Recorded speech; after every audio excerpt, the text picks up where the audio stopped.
One. Good morning, millennials. Welcome back to The Toast, the final episode of the year. Hey, Jax. How you doing? I'm doing great because we're together and the brethren are here and it's all hands on deck for the last show of the year. I think it was Janet Jackson who once said, I know we'll be together again, 'cause everywhere I go, every smile I see, I know you are there.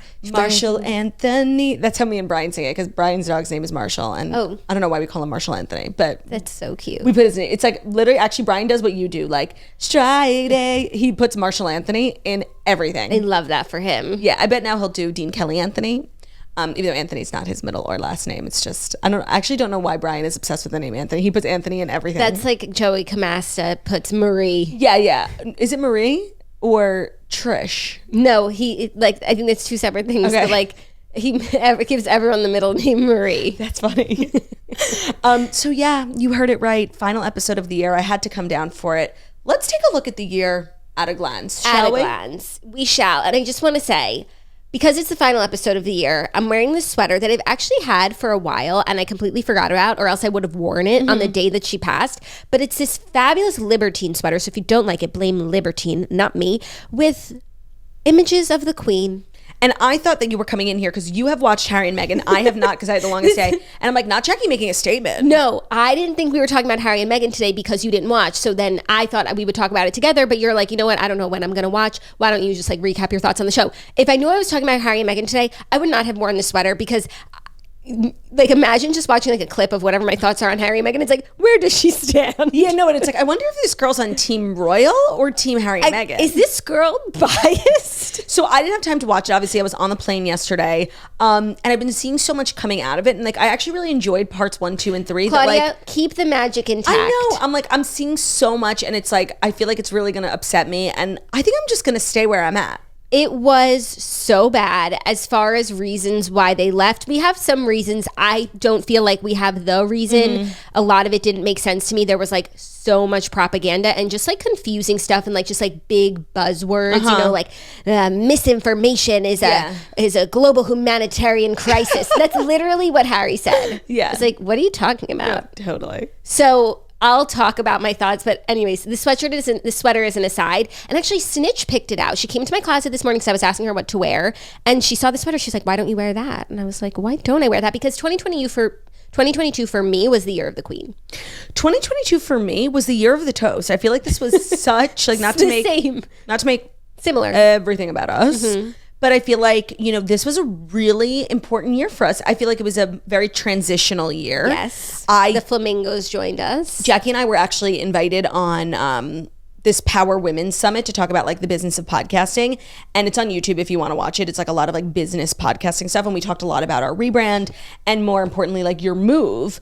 And I thought that this was going to be the year that like the toast like didn't end, but it was the slow march to the end. Yeah, like the official beginning of the end. Yeah. But I supported you in your decision, of course, to move.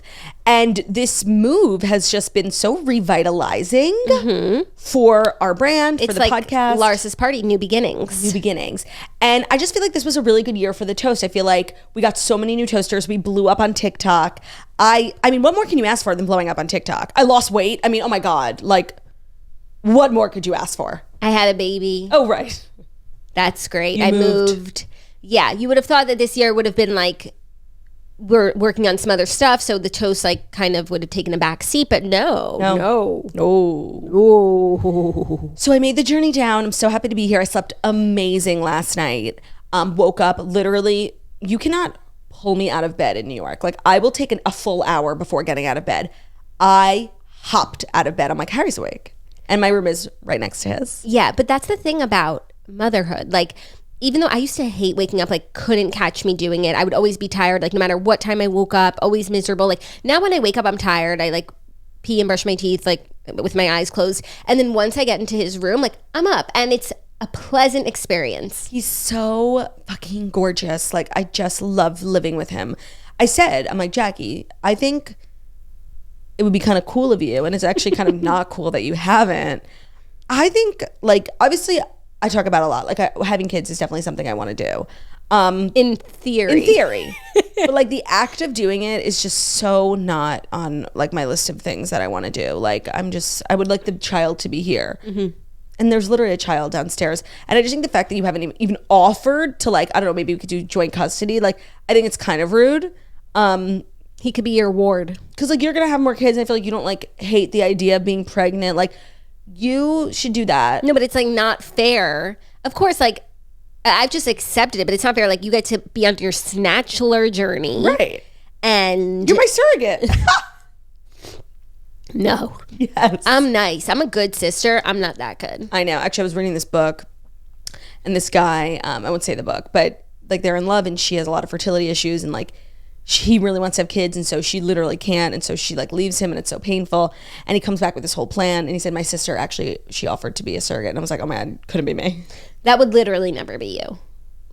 I mean, actually, let's be real. Let's be real. Never. You don't even want to do it for yourself. No, for sure. But let's say like years from now, I've done it for myself, and like somebody in the family like needs a surrogate. Like I would do it. I would do anything for my family. Years from now, my stuff is done. Yeah. Yes, I agree with that. Yeah. Like hopefully nobody asks. But yeah. No, I would be open to it. Yeah. At that time. So. Oh my God, we haven't even spoken about how it's our final episode of the year. We're looking at the toast at a glance. And we're ending the year with such a sickening guest, someone who we've spoke so highly of on this show. And over the years. We've never wavered. Never wavered. We've been talking about her a lot with her new reality show. Olivia Culpo joined us. She will be joining this. If you're listening as a podcast, just keep listening. It'll be at the end of the episode. If you're watching on YouTube, Olivia joined us via satellite as well. So there's another video on our channel right after this one with the Olivia interview, and she looks so stunning. It's just Jackson, Claude, and Olivia. Like nothing new there. No, we spoke about Snitch the whole time, so we had all four sisters represented. Yeah. We'd love a sister who works with and respects other sisters. It was a really good interview, so be sure to check that out. And we're just going out on a high. And I know everyone's sad. The toast is over. What am I going to do? And that's why Patreon exists. I can't stress that point enough. Yeah. I actually am filming a vlog today with the Snatchler because she's doing her Snatchler thing and going to steal all of my clothes. Like, we're going to go through my closet and give her stuff that's just, like, too young for me and that I probably won't ever wear again, like, in this new phase of my life. And you guys can come along and watch me get pillaged by the Snatchler. Pillage, and then one of my favorite things to do is like Margaret's like, oh, I got some new clothes. Can I try them on for you? Oh yeah, and then there will be a try on. Watching like a young person with a near perfect body just try on clothing is such a delight. You would think like it would make me like, what's the word I'm looking for? You think watching Margot try on clothes would like make me depressed and like hate myself, but it's actually like the funnest thing. I agree. It's just like, she's really like a fit model. Yeah, no, it's also fun because like you love the Snatcher and it's exciting when people you love like try on clothes that you love. Yeah, but it's more so like from an aesthetic POV. Like she's so perfect. Snatcher, she's just in the other room. We should go get her. Snatchler.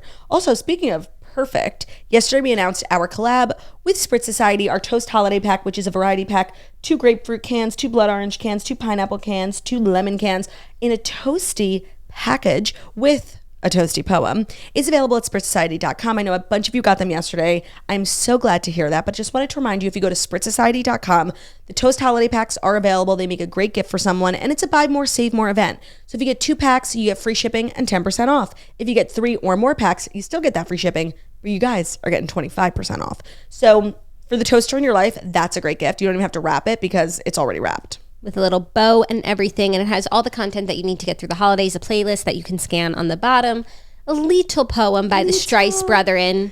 Oh, and by the way, we didn't even acknowledge, we're like looking at our monitor in front of us. There's like 400 people in this tiny little frame because Bryce, Strice, Jax, and Lutard are here. And there's really no better way to send off into the holiday season and wrap up and what has otherwise been an amazing year. Yeah, it's been strong. It's been good. I'm ready for 23, ready to take it on. Yeah. But I want to sit in 22 and appreciate the good times. We had asked Olivia Culpo this, and I think we should ask ourselves the same question. What are we toasting to in the new year? What are some things we want to bring into the new year? Olivia had a great answer.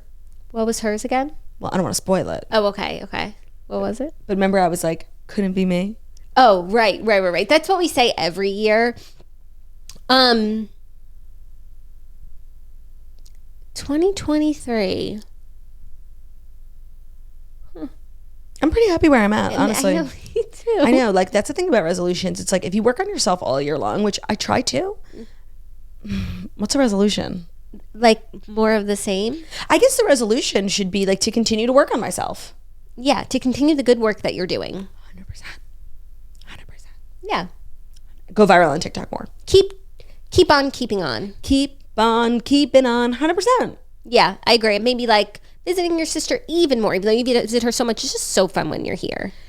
I feel like I visit you so much. Like, I think, but in the time that I've moved, I visited you equal amounts that you have visited me. But it's like different because when I visit you, I live with you, you know? I know, but it's easier it's easier. Like, you don't have to, like, get a hotel. No, that's true. You're in a house. You coming to New York, here. Hotel, Harry. It's horrible. Insane. So the fact that I visited you as much. No, it's true. You should be visiting me more. And I'm not, like, trying to put pressure. I just love having you. I love being here. Come more. I feel like I come as much as I can. Especially given like that the latter half of the year was the busiest 6 months of my life, like between Toast and tour and just work in general. I feel like I made as much time as possible. And now, like, in the new year, I've pretty much got nothing going on except Toast, and I can do that even better from here. I'll definitely be here quite a lot. Now that there's 3 nieces and nephews. And it's the winter, so it's the best time to be here and not there. That's true. So I feel like that's the resolution. Spend as much time together as we can. It works for me. Great. And we've got a great show. I'm doing stories again. I'm doing ads again. We're going to talk, we'll recap a little bit of Harry and Meghan because honestly, like I said, I don't know if I have the stomach for it. And you already watched it. I don't think that you should. I think you should stay where you are with, like, how much you like them. This is like blissful ignorance over here. Yeah, there's, like, positives and negatives to my overall thoughts about them. Like, and the positives are still that, like, their relationship is rock solid. Yeah. And these two people, and I feel like a lot of people are like, well, if you didn't want to be a princess, you shouldn't have married a prince. And it's like, you love. They were never not getting, like, they are meant to be together. So they had to figure out a way to be together. I'll talk about all of it in the... And we have a story about it. Yeah. Okay, great. We've got some good stories. Oh man, excuse me. I'm getting sick. My body's shutting down because it's like, please don't end the toast. You want to go eat more? My body's like, oh my God, I'm going to wake up tomorrow and we're not going to toast. Because it's Saturday. Shut up. My body is protesting. Your body's just a workaholic. Speaking of protests, I don't know how that's a segue, but I did make it to season 5 last night of Yellowstone. So I'm officially like caught up. Oh, cool. So you can watch this weekend. Uh-huh. And in the new year, we'll have a great big recap. Then you should watch 1883. I plan on it. I need to finish 1883 so then I can watch 1923. And then you said, what did you tell me last night? That the sixes. This is crazy. Because I remember she said she really loved Jimmy, even though to me he's like so irrelevant, whatever. And I was like, oh, so season 5, Jimmy went to the 6s. She was like, yeah. And I was like, it's going to be a show. And she was like, huh. So the 6s is their own show, and I like that. Yeah, so that's what they were doing there. And I just realized that horse wrangler guy, Travis, is Taylor Sheridan. Mm-hmm. Cute. Because I'm like, this guy looks so like familiar, and I just Googled him, and it was like, his name is Taylor Sheridan. I'm like, oh my God. Love that. From the commercials.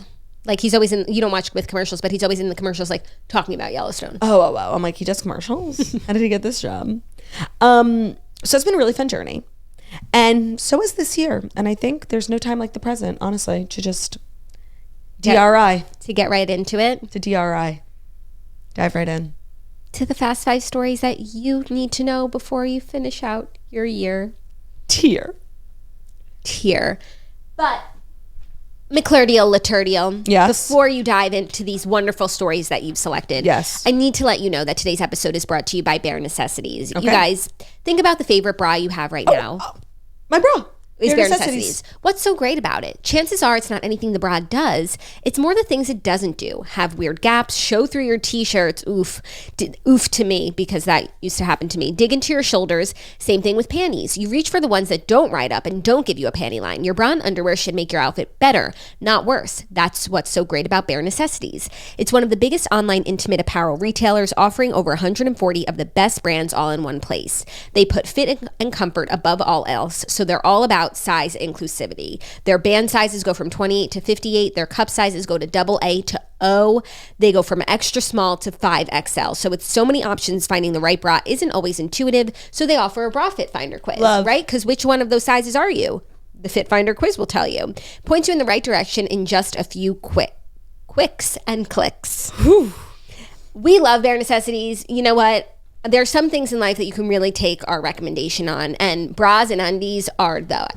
This bra that I'm currently wearing is from Bare Necessities, and it is amazing. It's my new like under sweater bra because I don't like when I don't need to get so descriptive. Yeah. But like I just like a tighter look. Yeah.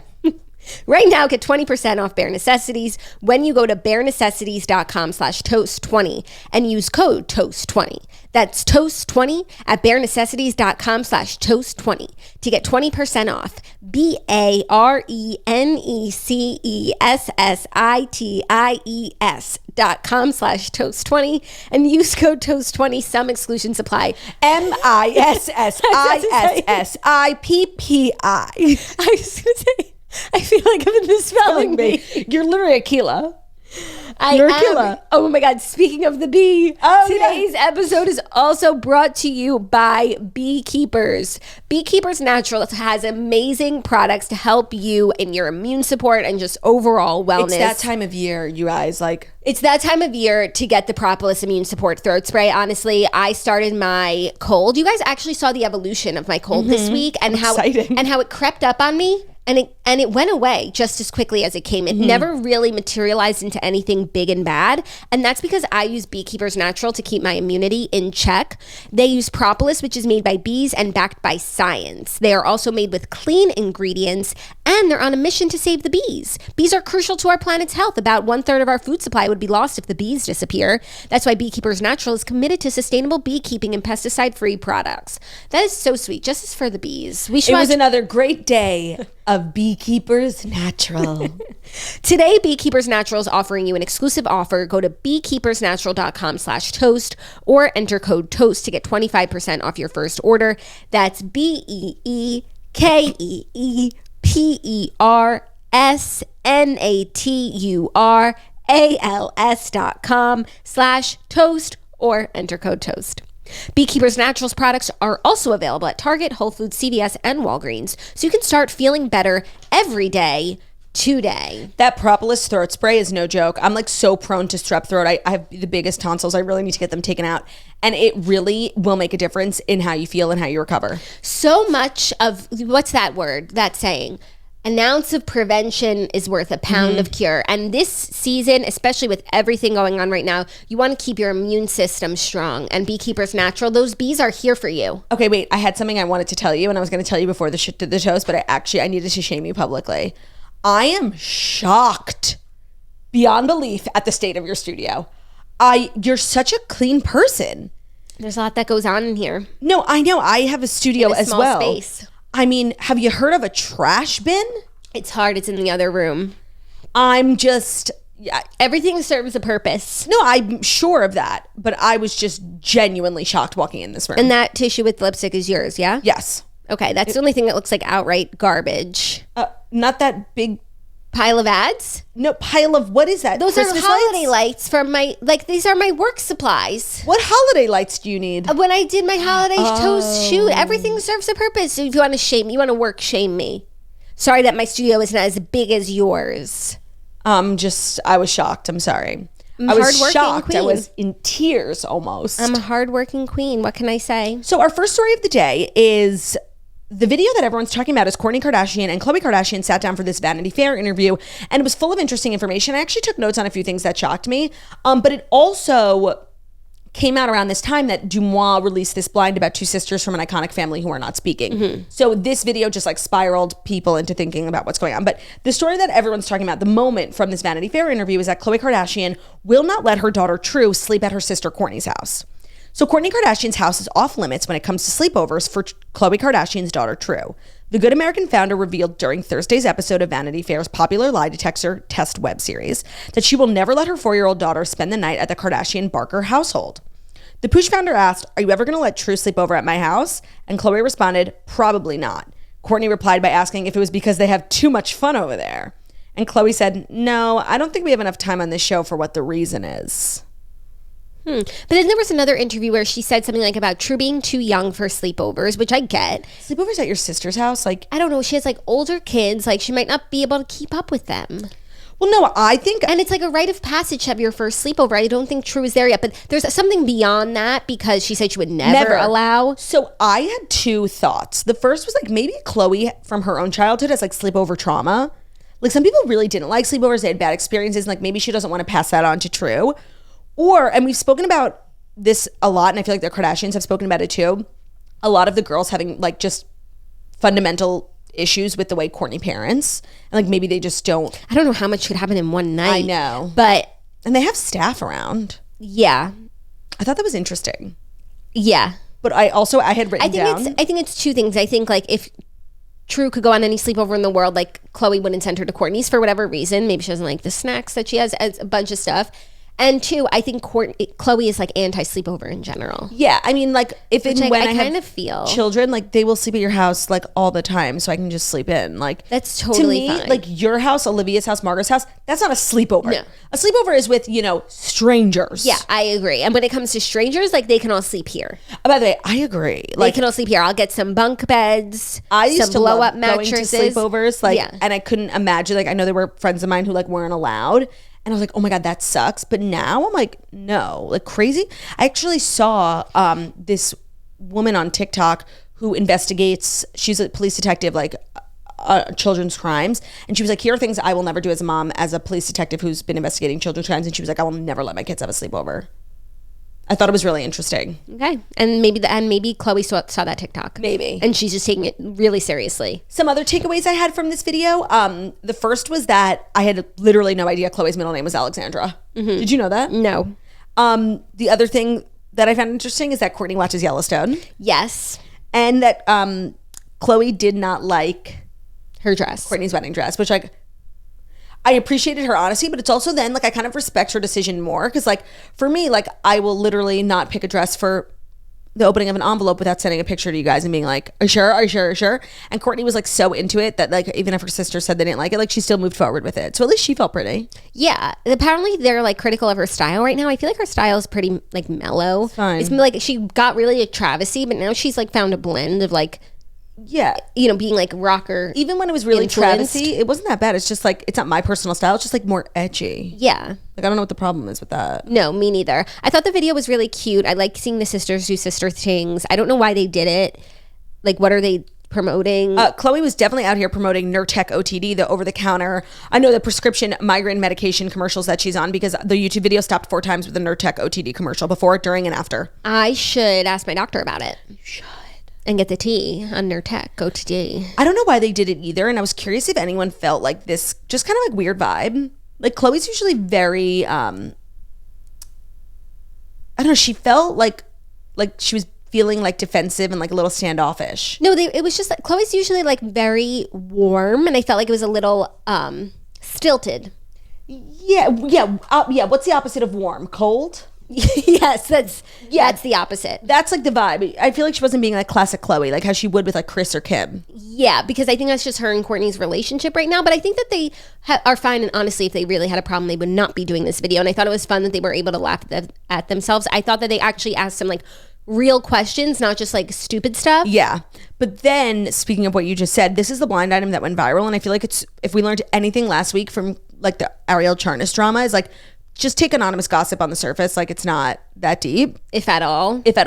But the Dumois blind was 2 sisters of this iconic family are not even in contact with each other anymore. You may see them in pictures, but it's purely for show. A reconciliation is highly unlikely. The older one has basically confirmed the falling out as well. It makes you think that it's Kourtney and Kim. Yeah. Yeah. Just because I just feel like they are very different. They're so different. And I haven't seen them together in a while, but we also haven't seen them all together. I guess since Thanksgiving they were all together. No, and they did just have this Kardashian brands like holiday dinner. Did you see? Like the Good American Teams, the skin. I saw a little bit. Yeah, but I didn't see who like of all was there. Yeah. But then other people were saying it could be Kathy Hilton and Kyle. But something about that didn't feel like it. I wouldn't call it iconic family. Iconic with 2 Ks. Right. Oh, duh. I was like, why did the person spell it like that? I'm not okay. They need to go to the spelling bee. Literally, Aquila. Somebody get Aquila. No, it's definitely not. Okay, by the way, I didn't even think about the K thing. It's obviously about the Kardashians, but that still doesn't mean that it's true. Right. But I could see it being Kim and Kourtney. But I do feel like Kourtney, I feel like it could be Kim and Kourtney, like, because I feel like Kourtney would get really defensive of like child exploitation and be like upset with Kim that she didn't take a harder stance. Oh my God, you're so right. Also, I don't know if you saw, but Alexa Demi officially like I saw. What was that, 2 months? Yeah, Good took job. a long time. Took a long time. I don't know her, so I don't follow her. It's not on me to like hold her accountable because I never held her anywhere else. No, by the way, you're so right. I could definitely see that being like a thing. That was just the only thought I had. Because you know what? Say what you want about Kourtney, but like she is scrupled. Oh, beyond. Like a little too scrupled. No, and it's just like random some of the like hills she'll die on. But Yeah. okay, this isn't a one worth pursuing. Oh my God, you're 100% right. I don't know. That's just like, that's my theory. Working theory. My working theory. But I'm not saying that that's what it is. Our next story is the Prince Harry and Meghan of it all. One of the pieces that they spoke about that's really gone viral is Harry being pictured in stunned silence as his brother William's text following the explosive Oprah interview. So a stunned Prince Harry was filmed holding an apparently grim text message from an older brother, Prince William, whom Harry portrayed as a screaming bully who forced him out of the family. Okay. The final episode of Harry and Meghan caught the explosive aftermath of Harry's damning 2021 Oprah Winfrey interview, after which the heir to the throne, William, told a reporter, "I haven't spoken to him yet, but I will do." The Netflix cameras were rolling when William sent that text message while Meghan Markle was on the phone with celebrity pal Tyler Perry. While Markle finished reading out the response of Queen Elizabeth II to their Winfrey interview, the camera cut to her husband standing over her, wordlessly holding out his phone for her to read. "What am I looking at?" she asked, and seconds later gasped, "Wow. He just got a text from his brother," she explains to Tyler Perry, before hugging her overwhelmed husband, who laments, "I wish I knew what to do." The docuseries did not detail what was in the text. William was the focus of many of Harry's most explosive allegations of mistreatment in the final 3 episodes.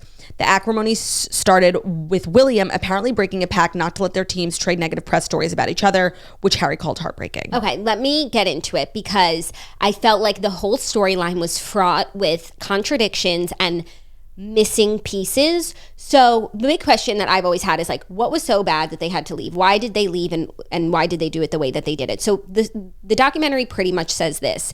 There was a period of time before they left, and it was a period where Meghan was pregnant. They were on a tour. It was a lot of work, and the media had started being, it was weird. It was contradictory. The media was like really hard on her, but at the same time, they were saying that Meghan was so beloved on the tour. It was like giving Diana. They had this event at Buckingham Palace. The whole family was there. Meghan and Harry even slept over at the palace that night. They were having breakfast together. The next morning, just the two of them. And the paper comes out and Meghan's on the cover. Like, she shined the brightest out of everyone. And yikes. They were like, and so, you know, that the family doesn't like that. So it's like, is it the media doesn't like, the media's too hard on you, but they put you on the cover. You're the darling of the media. Right. Like, which one is it? And I also felt like at any given time, you could find on any day positive headlines about Meghan and Harry and negative headlines about Meghan and Harry. And on the same day, you could find positive man on the street interviews about Meghan and Harry, negative. You could find positive reporters talking about them, and they just like kept inserting clips and headlines to like fit whatever they were saying at the time. And it just felt like there was always so much positive and so much negative that it's like it was hard to tell what was what. Anyway, so the media was like really, really hard on her, and when she was pregnant, she became extremely depressed. And so I think it was a combination of things based on what they said. A lot of things they spoke very vaguely about, but I think it was like the media scrutiny, the job itself. When they were living at their first cottage, it was like small. Like, it was not fabulous. Palace. Like, the ceilings were like this high. She said Oprah came for tea, and she was like, if people only knew. Like, That's actually funny. Very unfabulous, I think. And it caused, and then all the stuff like that was going on in the media with her dad. And then she said she was doing one of her walkabouts, and one of the women was like, "It's terrible the way you're treating your dad." And then that made her realize like, oh, people are really believing some of this stuff. So it sent her like into a very deep depression. Then she gave birth to Archie, and they didn't do the royal birth protocol the same way that it's been done in the past. I don't think that she said at no point did anyone say like, you can't do it this way, but I guess maybe like the media felt a little burned that they didn't get those steps pictures. I mean, those steps pictures are fucking insane. I know, but I feel like, I mean, they did have like Princess Anne, was it? Or maybe it was Margaret. Like, so someone who's not in direct line on the steps. But other than that, it's Diana, it's Kate, and it's Queenie herself. Like, it's not people, right, spare. Like, they can do it from the throne room 2 days later. Right. That's fine by me. Anyways, they at the end of 2019, they went to Vancouver to like take a break because like Meghan needed a break. And already after Archie's born? After Archie must be 6 months at this point because he's born in May. And already like the house is being swarmed and there's people, like it's an island and there's like boats outside and it's like crazy madness. So Harry says like they want to, for years they've been talking about moving outside of the UK, being like half in, half out. There was a plan for them to move to New Zealand that never took off. There was a plan for them to move to South Africa, but then it got leaked, and once things get leaked, like it's never going to go through. So they wanted to move to Canada. Which is still in the Commonwealth.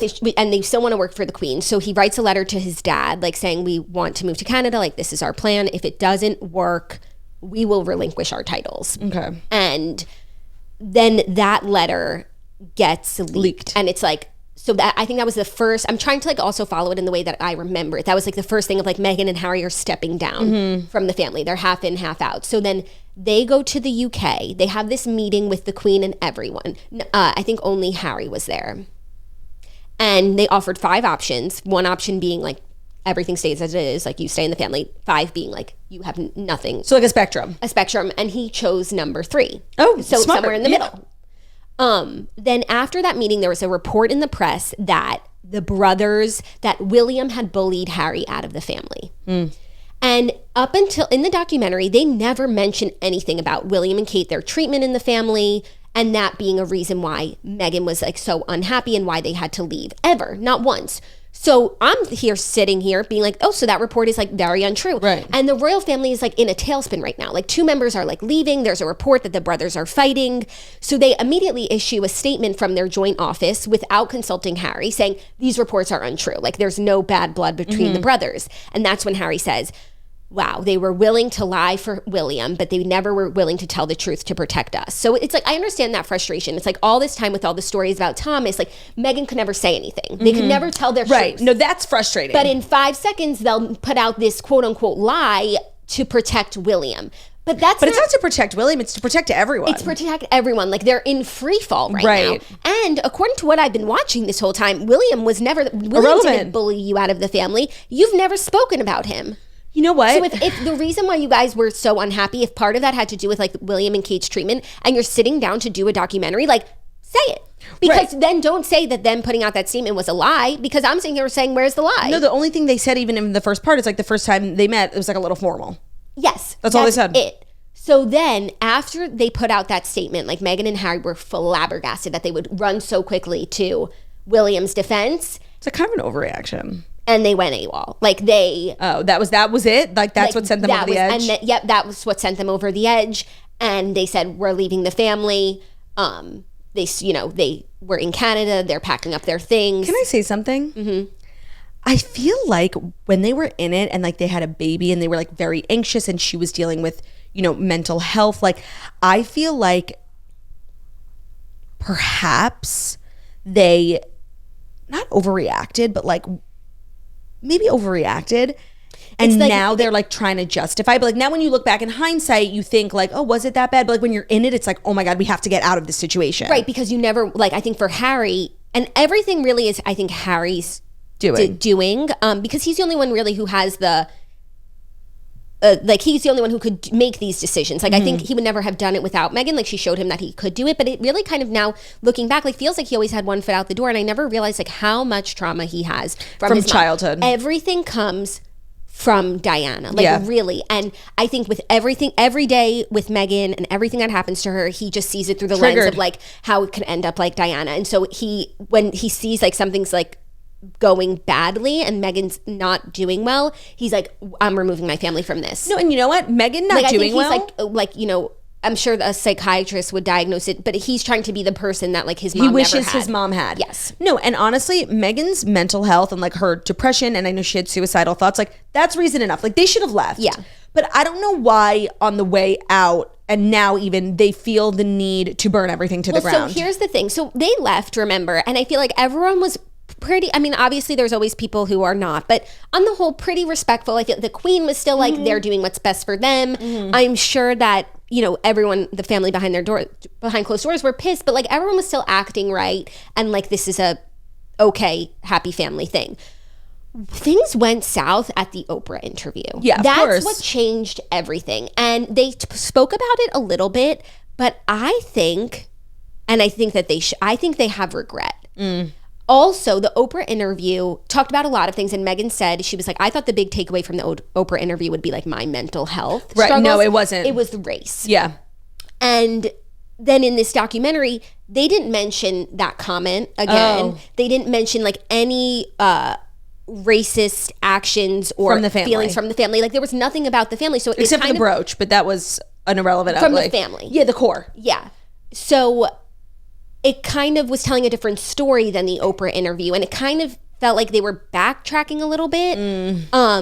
I think that the Oprah interview, like that severed things, and that's when William sent that text. Yeah, and of I course. think that if they had just left and did what was best for themselves and their family and their mental health, which at that point, like I understand, of course, because they were being like swarmed, and it's just not easy, and you have a new baby, and you're so anxious. Also, it's like, if we're never going to sit on the throne, then for what? What are we working for? What for what? I agree. Like I get it now, and the Oprah interview changed everything. Yeah, of course. And I just feel like this story is actually really emblematic. This New York Post story I just read is very emblematic of like their vibe. It's like throwing out like a grenade, like look at this text, and then not telling us what it is. So it's like we have to imagine. I just feel like they're kind of always like saying big things and not backing it up. Like even again, you watch this whole 6-part documentary and you are not entirely sure what the reason was that they left. Yes. Also, a big reason of why they left was this suit with the Daily Mail. So yes, the Daily Mail printed a letter that Meghan wrote to Thomas Markle at the advice of the Queen and Prince Charles. Like she went to the Queen, like, what should I do? Everyone said, write him a letter. She wrote him a letter. She sent it to her agent in LA, made sure the agent got it to him, and he gave it to the press. Of course he did. She said that the signature on delivery was not Thomas's signature, so it was obviously someone else. And then the Daily Mail published a letter. A lot of it is redacted. And they showed us one redacted line, and it's just, I wish for nothing but peace and for you to be well. No, like, I'm sure it was a nice letter. It was a nice letter. But it's such an invasion of privacy. I would love to have seen all the other redactions, but they're saying like anything that they redacted was things that would have made Meghan look better. Anyways, you're not allowed to publish a letter like that. So Meghan sued. Good. But for a while, she went to the lawyer within the palace, and she was like, we're gonna sue, and they were like, great, and like nothing happened. And then eventually they went and sought outside counsel and they sued. And I think they said it too, like that was the first time that they stepped outside the bounds of the firm. Right. Like once you're starting to get your own lawyers, like then what about in our own house? No, like, totally. So she never had support in her suit. The suit like went on for years. She eventually won, and she won on appeal. Did Camilla and Charles sue the publication that ran that phone call of theirs? Because to me, that's where mine goes. And it sounds like her letter made her look good. It's still an invasion of privacy. I don't think that they did, and that's what everyone said. It's like, well, we didn't even sue when this happened. We don't because this. They have this relationship. It's the relationship, but it's also this thinking that like we pay for your life, and this is the price that you pay us, which is like you open up your whole world to us. That's why we want to see your baby when it's born. That's the right that we have. Yeah, no, I get it. It's a little extreme. Like I do think, they're not like animals at the zoo. No, and even public people whose lives are paid for by the tax are entitled to a modicum of privacy. Right. Like I don't subscribe to that notion. And you know what? It's not my tax dollars, but if it was, I would say, you know what? I'll see your baby in 2 weeks. Go take a nap. Yeah, totally. So I think it's become a little extreme, but I also think for centuries the Crown has had a relationship with the media. Yeah. But the media has never been as like insane, pervasive as it is now. It used to be there was a newspaper and we have to fill the pages. There was one. Now it's like we have unlimited pages on our website. We have unlimited places for ads, unlimited publications, as many stories, and then there's social media, and like there's just it never ends. Yeah, no, it never ends. So the contract like isn't working. No, it's in not. the modern era. No, and it doesn't make sense why they have this like toxic relationship. Yeah, with the British tabloids, and it's like not even like okay, you want to have like okay, but you in British Vogue, sure, but like the Sun. Yeah. It's like so tacky. Yeah. I do think that the family like should probably rethink, but I would love to hear from them. Why, honestly, what the value is. I'm sure they've evaluated. I also would love to know how much of taxpayer money goes towards the royal family in a year and how much money the royal family brings in revenue in a year. So they bring in more than they spend, which is why they're still around. Because if the country was like losing hundreds of millions of dollars every year, they bring in a shit ton of money. All the palaces, the tours, the tourism. I don't know the numbers exactly, but I do believe they're in the green. That's great. So maybe since like, I mean, this is for them to decide, but I wonder why they don't go private. They say like, you keep your taxpayer money, we'll pay for our life, but we're also going to keep all the money that we bring in. But then are they still royals? Yeah, I think. Then they're just like a rich family. Yeah, then it like downgrades them one step further. Right. But I think they're still royals, but it's like, don't worry, don't pay for us. Right. I mean, they have a lot of money. They have a lot of money and they bring in a lot of money. And then if they didn't have to like rely on the taxpayers, they could write books, right? Yep. They could bring in more money. Right. Then they're not like civil servants.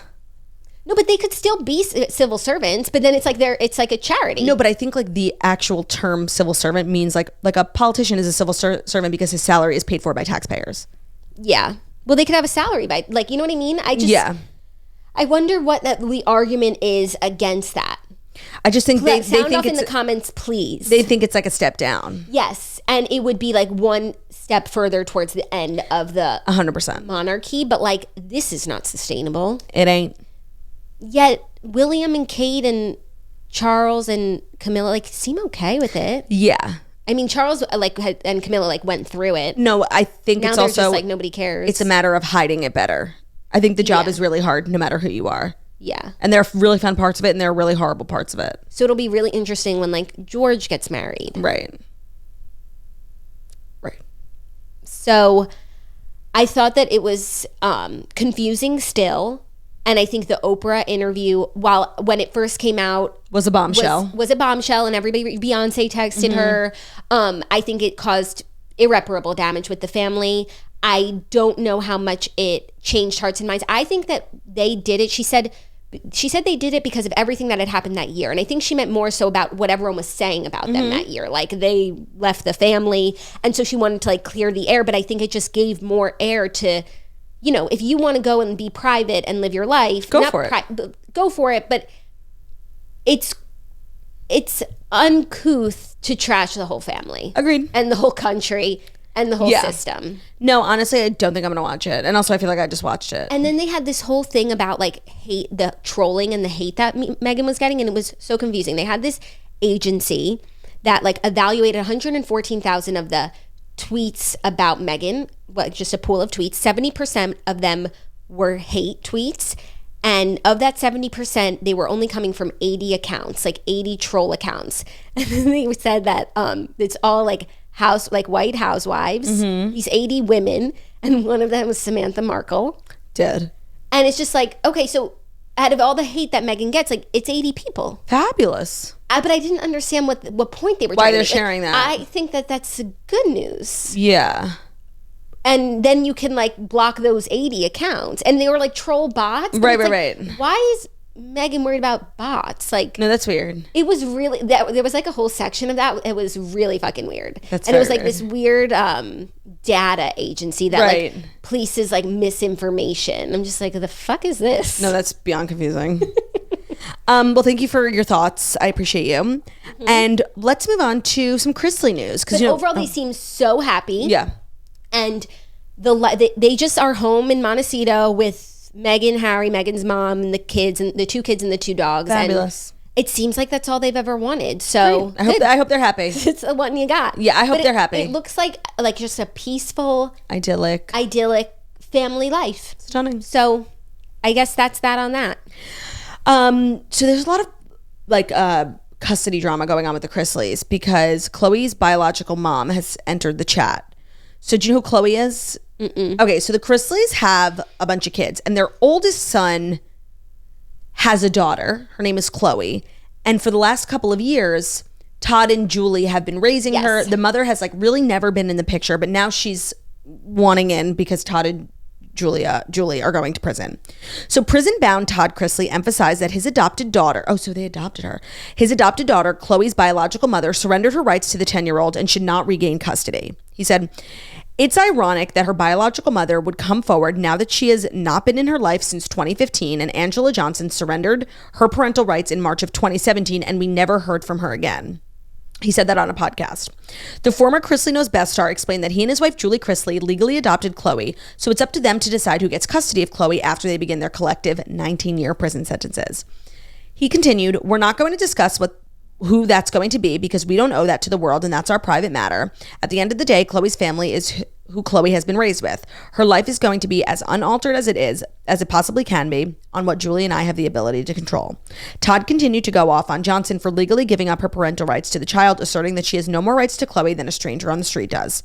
Angela Johnson literally surrendered her rights to the child. She did this in front of a judge. The judge explained to her, "You understand what you're doing. You understand that you're surrendering the rights to your child." Todd recalled, adding that Johnson denied in court that anyone promised her anything financial, nor had anyone threatened her. Just so the record is very, very clear, Angela Johnson has no rights to Khloe. Her rights were terminated. She has been legally adopted. But ever since the sentencing came out, she now wants custody back.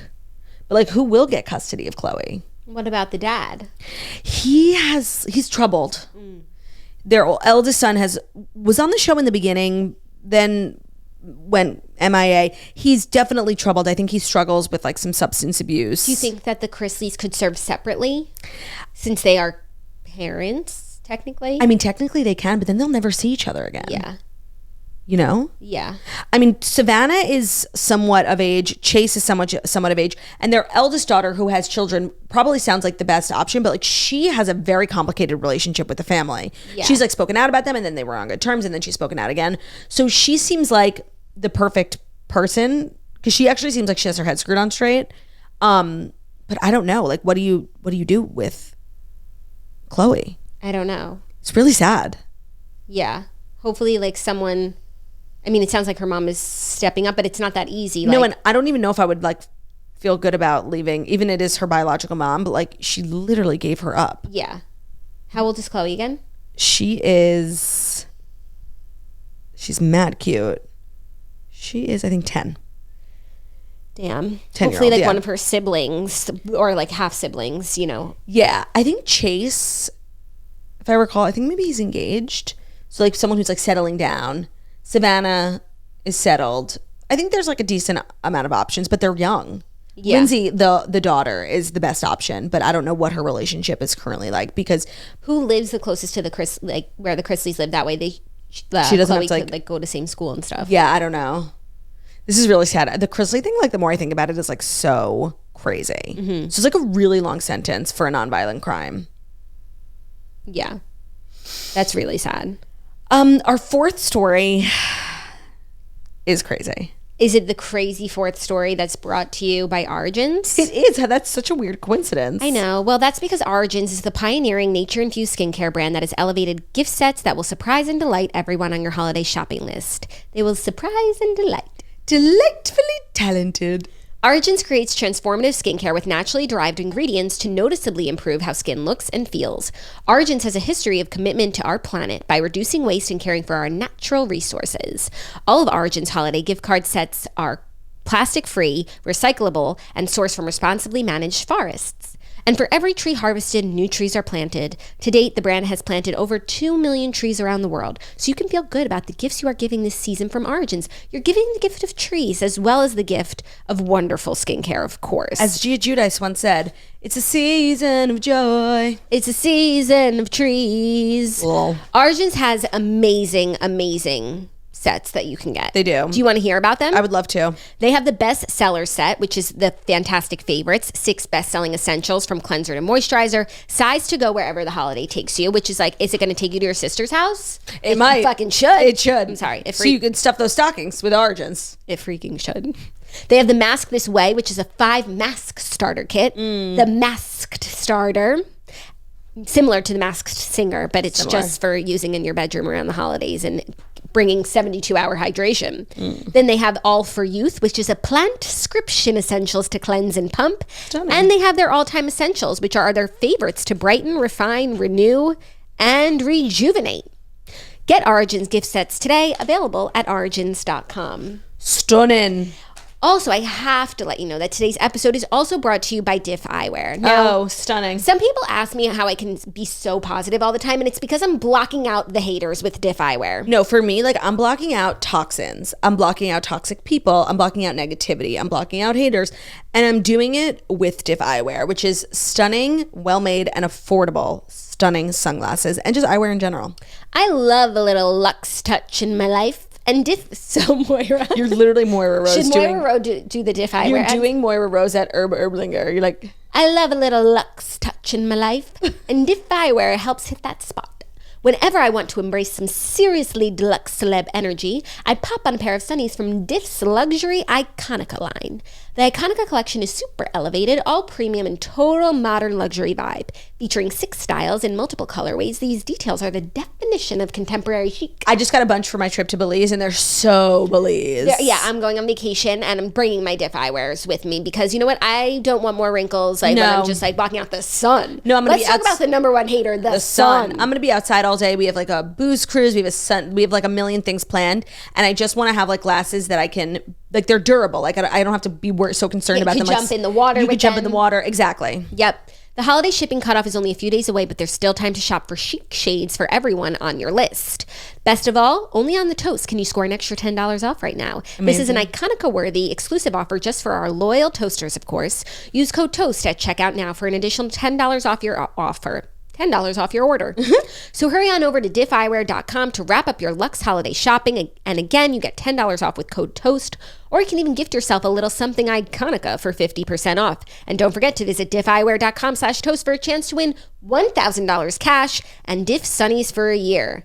Damn. Okay. So earlier in the week, we were talking about the crazy news that Janelle from Sister Wives left the family. Yes, we were. And then yesterday, Meri Brown confirms her 32-year marriage to Kody is over. She says he made the decision.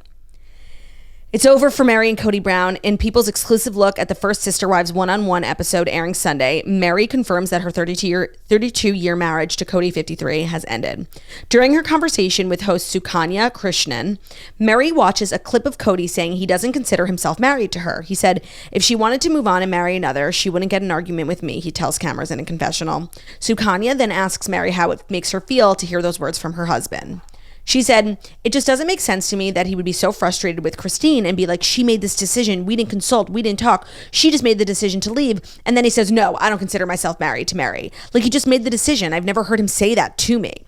Christine and Kody announced their split in November of 2021. So there's a lot of interesting things going on here. The first is that there's only one wife left. And I literally... Last wife standing. And I feel like every time we talk about them, I say how he's totally in love with Robin. And it feels like everything he's done in this last year has been to just be alone with Robin. The crazy COVID protocols, like pushing people away, pushing Meri away. And Meri, like, he was, you know, that he had to legally, Meri was his first wife. And I always say, whenever I'm talking about them, like, she's the most desperate.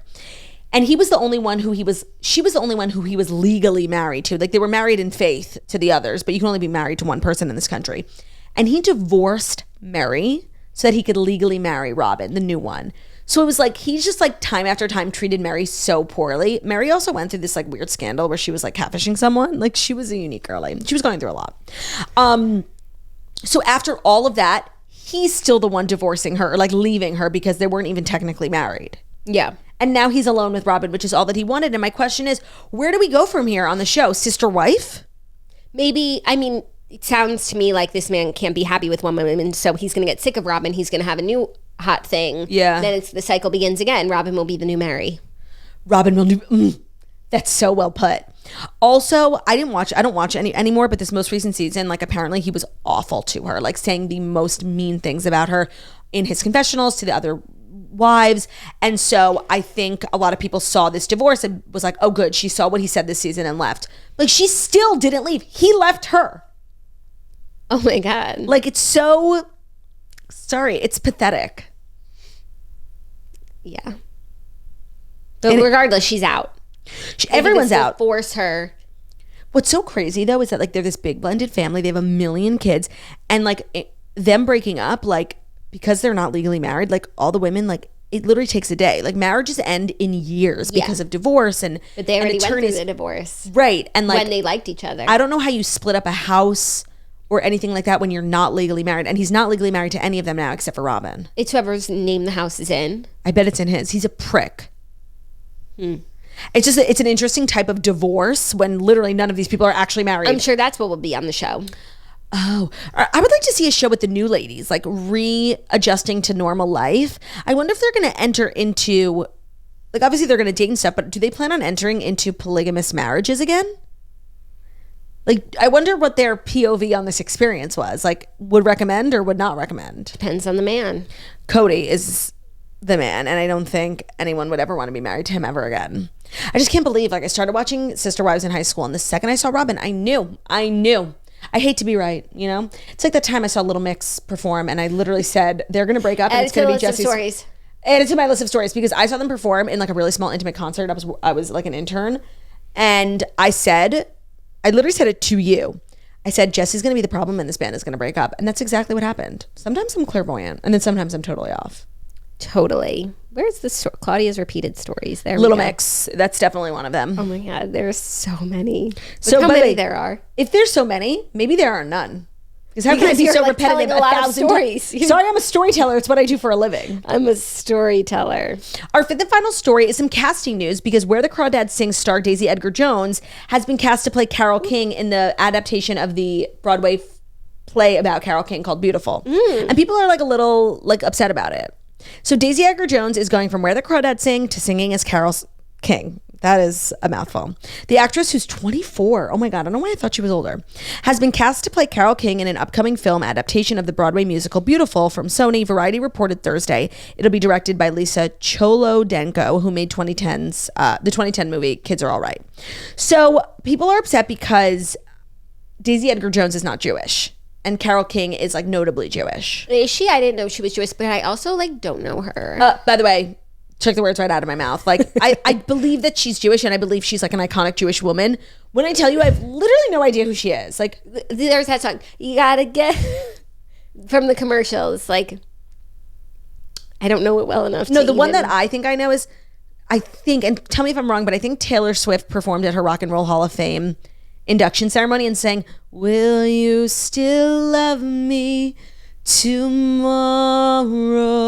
That sounds like Carole King from what I've seen from the commercials. Like lame piano vibes. No, it's like, you gotta get on off your feet. That's the one. Okay, you know what? Literally all I know. Carole King songs. I'll go to Spotify. Like, what does she sing? That's an amazing question. Maybe then. You've got a friend in me. Okay, also, Where You Lead. I think that's the one I just sang by Taylor Swift. Okay. Oh, no. You gotta the one I just sang off or is that Get on Your Feet? Will You Love Me Tomorrow? That's the one that Taylor sang. I think she's also really famous as being a songwriter, not even a performer, because she wrote Chains, which is a Fleetwood Mac song. Got it. Okay, the song that I'm singing is I Feel the Earth Move. And that's from the beautiful commercials for the play. Yeah, and then you gotta get on off your, that's from that. Yeah. So she's definitely a legend. She's just not anything like that we're super familiar with. And so even though I typically am like a Jewess, should play a Jewess, considering I did not know she was a Jewess, I can't be that mad. Considering I didn't know she was a Jewess, I don't fucking care. How about that? But now my thing is, do they fucking look alike? No. Well, actually, what did a young Carole King look like? The thing is, it's like, I want to know who is managing Daisy Edgar-Jones, and I would like to become a client of theirs, because she's undeniably talented, but I feel like she popped on the scene and she got like 3 times in a row, like the most sought after roles. She got Normal People, which like the book had such a cult following. Then she got Crawdads. The book had such a cult following. Now she got Beautiful Carole King, which is definitely like a really prestigious role. Definitely a role a lot of people want, especially actors. I could see it, especially girls who sing. So I just feel like, does she sing? Right. I don't know how she keeps getting these roles, but like I need her manager. I actually think she looks like her with like when she has a wig on. I'm sure she'll do a great job. And I also just get confused because her name is Daisy Edgar-Jones and she keeps playing the characters from books, but she's not playing Daisy Jones in the adaptation, correct? Yes. It's Riley Keough. And we actually just got the first trailer for Daisy Jones and the Six. Did you see it? No, we also got a trailer for Barbie. Officially. I didn't see it. It just came out today, but I hate making a story a trailer. Yeah, no, I know. But Daisy Jones and the Six is like on its way. Yeah. It's a TV show though, not a movie, correct? Mm-hmm. Yeah, we were talking about that at book club, like things that have been adapted into movies, like how they take so long. Because we have It Ends With Us take longer. We have It Happened One Summer. Oh, we were talking about Eliza Starts a Rumor at my book club because it's really the perfect. It just got picked up for a show. Just got picked up for a show on Peacock, which I actually think it's the perfect book for a TV show. Agreed. But these things take so long. Yeah. Reese gets them out pretty quickly, though. Reese is a machine. Yeah. Machine. I don't want to end the episode like it's over. Those were the fast five. I know. I could share some more of my thoughts about Harry and Meghan because I only talked about the part where they left, but I just saw when I was looking at my notes for your stories that I had more notes about the show, which was that they started to say that the brothers' offices split up right before Christmas. Like they had a Christmas party planned, and that day it turned into two parties because that day the office split. But why did their household split right before Christmas? Like, what happened between the context. brothers? Like this episode, this whole show alludes to the fact that like something must have happened with the brothers because they say they lied. It's like a tell-all where they tell nothing. Right. That's even emblematic of that story we wrote. Here's this text, but it doesn't say what the text is. Also, the weirdest thing that you're gonna find so crazy. So Meghan was getting like a lot of really bad press, and she was really struggling, and her friends were really worried about her. So 5 of her friends went to People magazine and did like a whole interview tell-all about like how amazing Meghan is. It wound up coming to bite her in the ass during the Daily Mail I could have told you that. No, like when it came out, it was fine, whatever. No, that's like cringe. It was so cringe. I don't know if they even told her they were doing it. I imagine that they did because like if she found out. You can't fuck around like that with a princess. You can't fuck around like that. But then in the Daily Mail suit, it became a problem because in that article, they talked about that she wrote a letter to her dad. And that just became like some sort of like press thing. Like making it like public. Right. Oh my God. But I was like, these fucking friends. Like, how is that going to help anything? You know what I did wonder? I wondered what their relationship, and I'm curious if they mentioned it, is like now with Eugenie and Jack, because I felt like they were really close. They never mentioned them. I'm curious, especially at the beginning. I feel like they really helped them. Like, I'm curious too, and I feel like they have a lot of mutual friends and like this to do the same stuff. And I feel like they could be friends. Eugenie and Jack's level of like royal is exactly what Harry and Meghan needed. And I feel like where they should they're have royals, but they also live in the real world. No, and they get invited to like all the cool stuff, but they don't have to like do a lot of the bullshit. And like they very much can operate like in regular society. And I feel like that's actually like an ideal. And I think like growing up, they probably felt like, you know, like ugly stepsisters. They were like the cousins who like didn't get to come to this and this. And now that they like have kids, it's like it's so much more normal. It's still far from normal, but like it's more balanced. Yeah, I wonder if they can still be friends, even though like, you know, Eugenie is still tied to the crown. Yeah. No, and it's like you insulted Gran. Yeah. You made Gran's a few last years hard. Tough. No, I think they all probably feel very defensive of Gran. Team Gran. Yeah, but Eugenie's like fabulous. I actually really like her. Yeah. Same. The two sisters. Yeah. What's the other one's name? Beatrice. Actually, which one do I think? I get them confused. They look exactly alike. I think they look nothing alike. No, they're twins. They're literally twins. Except the crazy thing about them is that their dad is Prince Andrew. Like, we just don't talk about that, you know? Yeah. But, like, they didn't do it. No, 100%. So the episode is not over. If you're listening as a podcast, enjoy our interview with Olivia Culpo. And if you're watching on YouTube, just head over to our channel and it's right underneath this video. Any final words for the year? Oh, you know what? Meghan, in the documentary talks about how each year she like has a word for her year. Okay. And like one year it was truth and then it was peace. Okay. What's your word for 23? I feel like this was for 23. Yeah. I thought we should give our year a word. Oh, no, it's like an aspirational for 23, but you could sum up 22. Because I would sum up 22 as growth. Oh, that's good. Because I feel like I'm actually, like, the person I am now is actually quite different than the person I was at the beginning of the year. I like that. Okay. My word for 22 would be roots. Bloom where you planted. I'm putting down roots. I like that. Like physically, emotionally. Yeah, I love that. Yeah. And then for 2023, what do we want our word to be? Like, yeah, what are we aspiring towards? What are we looking to bring in? That's a good question.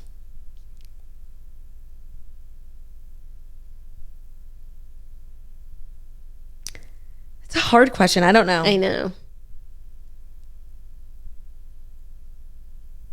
I don't know if continued growth. Well, this has been a great year for The Toast. We couldn't have done it without all the listeners. Everyone who watches on YouTube or listens as a podcast, follows us on Instagram. We really appreciate your continued support. We hope The Toast has been an important part of your year, whether you just listen to it while you get ready, on your walks, on your way to work, or it's something you really look forward to when you get home. Whatever it is, we loved being a part of your year. We loved having you be a part of our year. This show would be absolutely nothing without you. We love all you guys, and we hope you have an amazing break. Everyone, whatever days you're taking off, enjoy them, relax, find Enjoy, peace. you deserve it. Be with your family, have a couple cocktails, just reset, rejuvenate for the new year. We love you. We love you. Thank you all for being toasters and for watching along with us, for the great episodes, the good episodes, and the sprinkle of bad ones. I can't even think of a bad one, but some are just less good than others, course. you know? So for the last... I really can't think of a bad one, but I'm sure you guys can. So for the last time this year... Oh no, Strice, don't let her do it. Thank you so much for listening to The Toast, the Millennium Morning Show, where we deliver the fast 5 stories that you need to know every Monday through Friday on YouTube. So if you're watching this on YouTube, please don't forget to subscribe and give this video a thumbs up. We're also available as a podcast anywhere podcasts can be found. So at Spotify, iTunes, Stitcher, Public Video, iHeartRadio, Castbox, all the places where you listen to podcasts. Find us, The Toast, and leave a 5-star review about how beautiful, stunning, smart, and wickedly talented we are. Hope you guys have an amazing New Year, amazing Christmas, Kwanzaa, Hanukkah. We love you dearly. Love you, darn. And if you're already feeling sad that this show is ending, head over to patreon.com/thetoast. If you subscribe today, you'll have enough episodes that literally, if you started right now and you watch them all, it'll get you to the new year. And you'll get the new episodes when they drop next week. Goodbye. Goodbye. Goodbye. Goodbye. We'll see you next year. See you in a year. Goodbye, Streisand's. Goodbye. Goodbibbity bye. And that's a wrap. Toast 2022. We did it. Woo. Congratulations, class of 2022. We did it. Streisand. Streisand. I promise I didn't know he was Streisand. I would have noticed a gold wedding band. Streisand. I'd rather you hate me than not understand. Oh, Streisand. Bum, bum, bum, bum, bum. Okay, we're done. We're done. And you know what? You're done.